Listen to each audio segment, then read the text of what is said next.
प्रधानमन्त्री केपी शर्मा ओली भारत विरुद्ध खरो रूपमा प्रस्तुत भएका छन्। भारतले नेपालमाथि पटक पटक दादागिरी देखाउँदै आएको छ। कहिले नेपालमाथि नाकाबन्दी गरेर त कहिले नेपालका गौतम बुद्धलाई भारतमा जन्मिएका भनेर, त कहिले नेपाली भूभाग कालापानी आफ्नो हो भनेर, त कहिले नेपालका बारेमा नानाथरी अनर्गल प्रचार गरेर। नेपालमा भारतीय हस्तक्षेप नानीदेखि लागेको बानी हो। यस्तै भइरहँदा पनि नेपालीहरूले हेरेर मात्र बस्ने गर्थे। तर अहिलेका प्रधानमन्त्री केपी शर्मा ओलीले भने भारतका एक हरकतको जवाब दिँदै आएका छन्। भारतीय प्रधानमन्त्री नरेन्द्र मोदीले गौतम बुद्ध भारतमा जन्मिएको हो भने, तर केपी शर्मा ओलीले तथ्यमा अडिग रहेर राम नेपालमा जन्मेको हो भनेपछि यसले दुई देशमा एक प्रकारको तरङ्ग उत्पन्न भएको छ। सहयोगको नाममा भारतले नेपालमा हस्तक्षेपकारी भूमिका निर्वाह गर्दै आएको छ। नेहरू पछि इन्दिरा गान्धी, राजीव गान्धी, नरेन्द्र मोदी क्रमशः 2026 साल, सन् 90 को दशक तथा 2062 सालमा नाकाबन्दी समेत गरेर नेपाललाई आइलकाल पार्दै आएका छन्। पञ्चायतमा नेपाली काङ्ग्रेसलाई उचाल्ने र अहिले मधेसी दललाई उस्काउने पनि भारत नै हो। स्वर्गीय राजा वीरेन्द्रको नेपाललाई शान्ति क्षेत्र घोषणा गरियोस् भन्ने प्रस्तावलाई भाड्ने पनि भारत नै हो। दक्षिण एसियाली मुलुकको सहयोगी संगठन सार्कलाई असफल र प्रयोजनविहीन बनाउने भारत नै हो। यसै क्रममा प्रधानमन्त्री केपी शर्मा ओली भारत विरुद्ध खरो रूपमा प्रस्तुत भएका छन्। प्रधानमन्त्री केपी शर्मा ओलीले भगवान राम नेपालकै अयोध्यामा जन्मेको बताएपछि पुरातत्व विभागले अनुसन्धान सुरु गर्ने भएको छ। विभागले विभागकै पुरातत्व अधिकृत सहितको विशेष टोली मारी र फोडी पठाउने भएको छ।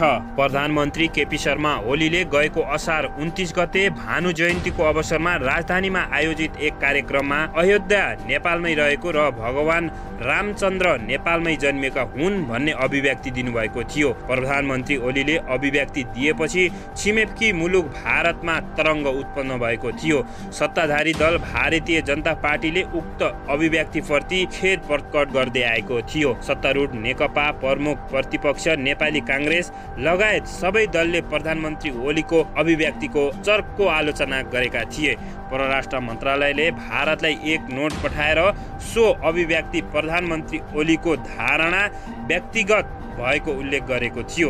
प्रधानमन्त्री ओलीको सो भनाइ लगत्तै विभागले प्रमाण जुटाउन अनुसन्धान सुरु गरेको हो। सो क्रममा सांस्कृतिक पर्यटन तथा नागरिक उड्डयन मन्त्रालयले अनुसन्धान गरी प्रमाण जुटाउन पुरातत्व विभागलाई निर्देशन दिएको छ।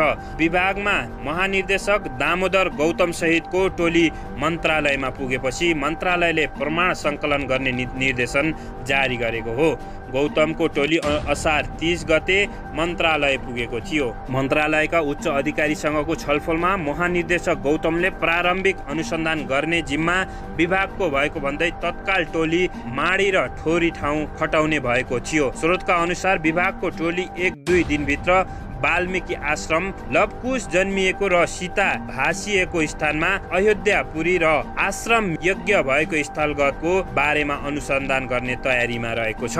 विभागका महानिर्देशक गौतमले विभागको काम अनुसन्धान गर्ने भएकोले सो विषयमा अनुसन्धान भइरहेको बताउनु भएको छ।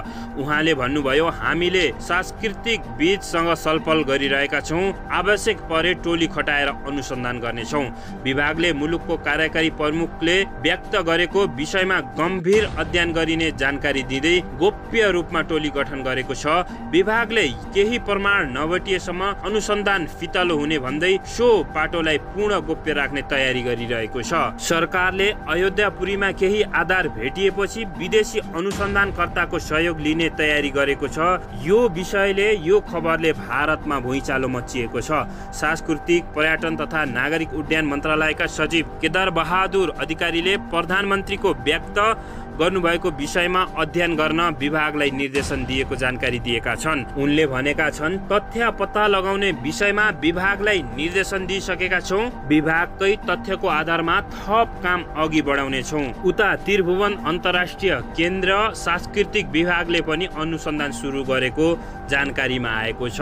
यो सँगसँगै भारत डराइसकेको छ। प्रधानमन्त्री ओलीको विषय गम्भीर भएको भन्दै अनुसन्धान गर्न आवश्यक रहेको जानकारीमा आएको छ। यो विषयमा विभागसँग कुराकानी भइसकेको बताएका छन्। उता माडी नगरपालिका र ठोरी गाउँपालिकाले सो विषयमा विभिन्न निकाय सांस्कृतिक दलसँग छलफल सुरु गरेका छन्। यसै क्रममा दर्शकबिन नेपालले भारतलाई ठूलो झड्का दिएको छ। झुट बोल्दै आउने भारतलाई यो बोला भने नेपालले दरै जवाब दिएको छ। प्रधानमन्त्री केपी शर्मा ओलीले दरै जवाब दिएका छन्। यसै क्रममा नेपाल भ्रमण वर्ष 2012 मनाउँदै गर्दा नक्कली लुम्बिनी खडा गरी भारतले भगवान गौतम बुद्ध आफ्नो देशमा जन्मिएका हुन् भनी झुटो प्रचार गरेको थियो। यसै क्रममा 2016 मा प्रधानमन्त्री नरेन्द्र मोदीले पनि एक कार्यक्रममा भगवान गौतम बुद्ध भारतमा जन्मिएका हुन् भनेर बोले, तर कुनै नेपाल बाहेक भारतका एकजनाले पनि मुख खोलेका थिएनन्। त्यसैले नेपाली नागरिकको धेरै मन दुखेको छ। तर हामीले कुनै पनि भारतीय नागरिकलाई दुर्व्यवहार गरेका छैनौँ। आज प्रधानमन्त्री ओलीले भगवान रामको जन्ममा भएको नेपालमा हुन सक्ने भन्दै भारतीय मिडियामा कथित हिन्दूवादी भनाउँदाहरूले हाम्रा नेपालीहरूमाथि ज्यादती गर्दै आएका छन्। भारतीय प्रधानमन्त्री नरेन्द्र मोदीले गौतम बुद्ध भारतमा जन्मिएको हो भनेर, तर प्रधानमन्त्री केपी शर्मा ओलीले तथ्यमा अडिग रहेर राम नेपालमा जन्मेको हो भनेपछि यो विषयले एकदमै तहल्का पिटिरहेको छ। दर्शकबिन जस्तला तस्तै नेपालले जवाब दिइरहेको छ। यसै क्रममा प्रधानमन्त्री केपी शर्मा ओलीले नेपालको भूभाग कालापानी, लिम्पुवाधुरा र लिपुलेक भारतले आफ्नो भनिरहँदा नेपालका प्रधानमन्त्री केपी शर्मा ओलीले भने गतिलो जवाब दिएका छन्। यो विषयलाई आफ्नो राजनीतिक नक्सामै यो क्षेत्रलाई छापिदिएपछि भारतमा तरङ्ग मचिएको छ। यसै क्रममा पर्साको ठोरी स्थित सीता गुफा नजिकै रहेको नेपाल भारत सीमामा अवस्थित 436 नम्बरको सीमा स्तम्भ 5 घण्टापछि पुनः सोही स्थानमै गाडिएको छ। दुवै देशको स्थानीय स्तरका सीमा सुरक्षा अधिकारी र ठोरी गाउँपालिकाका अध्यक्षको रोबहरमा शनिबार राति 9 बजे पहिलेकै स्थानमा पिल्लर गाडिएको सशस्त्र प्रहरी बल बोर्डर आउटपोस्ट ठोरीका प्रहरी निरीक्षक दीपक दाहालले जानकारी दिनुभएको छ। अनुसन्धान गर्ने क्रम र प्रधानमन्त्री ओलीले दिएको अभिव्यक्तिप्रति घोर आपत्ति जनाउँदै भारतीय पक्षले नेपाल स्थित सीमा स्तम्भ उखालेर फालेको हो। भारतीय पक्षलाई ठूलो डर हुँदै आएको छ कि राम नेपालमा जन्मिएका हुन सक्ने भनेर। यसै क्रममा भने नेपालले नेपालको तर्फबाट तीव्र अनुसन्धान जारी गरेको छ।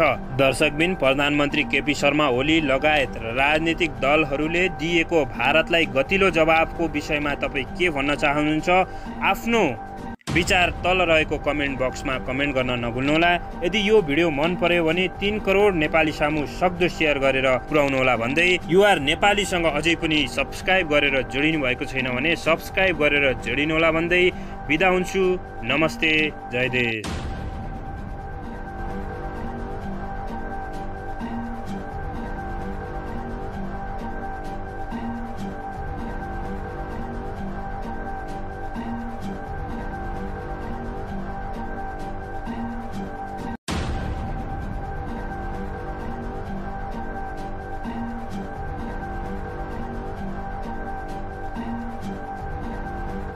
राम नेपालमा जन्मेको विषयमा भारतमा तहल्का, प्रधानमन्त्री केपी शर्मा ओलीले भारतलाई दिँदै गतिलो जवाब।